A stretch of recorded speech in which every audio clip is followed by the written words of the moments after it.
Bonjour et bienvenue à chacune et chacun d'entre vous qui venez vous informer sur l'activité d'un député européen de la région Sud-Est.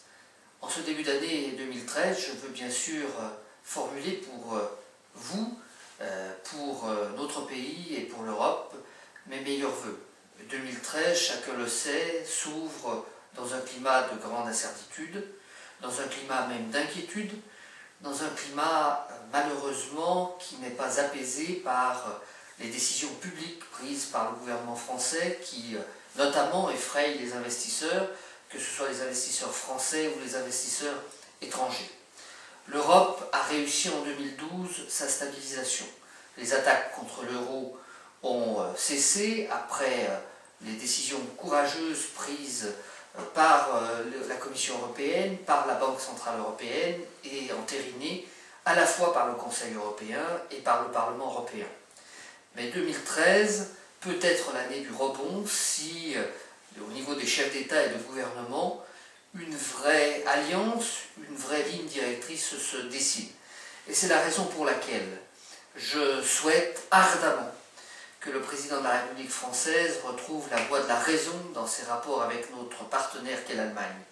La France et l'Allemagne représentent à eux deux près de 50% du PIB européen. Nous avons besoin d'une alliance forte entre nos deux pays pour donner le là, pour donner le ton, pour insuffler une ligne directrice autour duquel se fédèrent ensuite les positions des différents pays. Sans cette alliance franco-allemande, il ne peut pas y avoir d'accord, il ne peut pas y avoir de direction claire en Europe. Ce n'est pas en cherchant avec des alliances avec des pays plus petits, certes plus nombreux, qu'une politique forte se dessinera.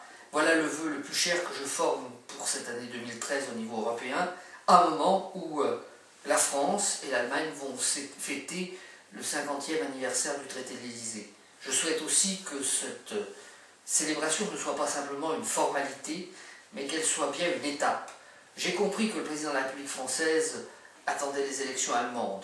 Il souhaite un changement de gouvernement en Allemagne, ce n'est pas, semble-t-il, le vœu des Allemands.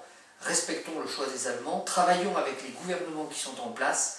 Il faut un axe fort avec la France et l'Allemagne, je le redis. Il faut sans doute associer la Pologne à cet axe si l'on veut avoir vraiment l'émergence d'une politique nouvelle. Ayons un peu de courage, abandonnons nos individualismes. C'est par le courage que les pères fondateurs, en 1952, ont lancé l'Europe. C'est par le courage que le chancelier Kohl, avec François Mitterrand, je le dis comme je le pense, et sous l'influence de Jacques Delors, ont fait franchir au début des années 80 une étape décisive à l'Europe. Eh bien, nous avons besoin d'une Europe forte dans un monde qui change, dans un monde qui bouge, où les grandes puissances sont, il faut le dire, de plus en plus fortes. Ces grandes puissances ne s'appellent pas la Chine uniquement, elles s'appellent aussi l'Inde, elles s'appellent le Brésil. A-t-on en tête, par exemple, qu'au cours de ces dernières années, le Brésil a plus investi en Europe que l'Europe n'a pas investi au Brésil. Voilà un cas très concret qui nous pose question. Sans une économie dictée par une volonté farouche, eh bien, c'est l'emploi, c'est le devenir de notre jeunesse qui sera mis en cause, et cela, nous ne pouvons pas l'accepter. Je le redis, bonne année à chacune et chacun d'entre vous.